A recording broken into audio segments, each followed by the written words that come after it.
పేదరికం నిర్మూలించడం.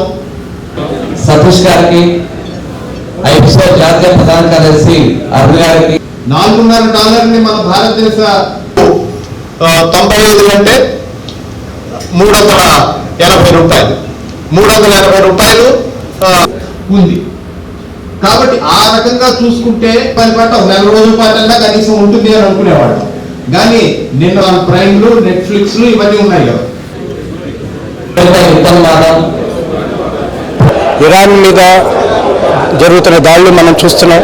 ఆ దాడుల ఫలితంగా భారతదేశ ప్రజల మీద ఏ రకమైన భారాలు పడుతున్నాయో మనం చూస్తున్నాం. ప్రపంచంలో సహజ వనరుల మీద ఆధిపత్యం కోసం, మార్కెట్ల మీద ఆధిపత్యం కోసం వాళ్ళ అమెరికా, ఇజ్రాయిల్ దాడులు చేస్తున్నాయి. ఆ దాడులు ఖండించే ధైర్యం భారత ప్రభుత్వానికి లేకుండా పోతుంది. అందుకని మా ఉద్దేశం ఏమిటంటే భారత ప్రభుత్వం ధైర్యంగా ఈ దాడులను ఖండిస్తూ నిలబడాలి, శాంతి కోసం గొంతెత్తాలి, ప్రపంచ దేశాలన్నిటికీ మళ్ళీ ఆదర్శంగా విదేశీ విధానాన్ని మార్చాలి.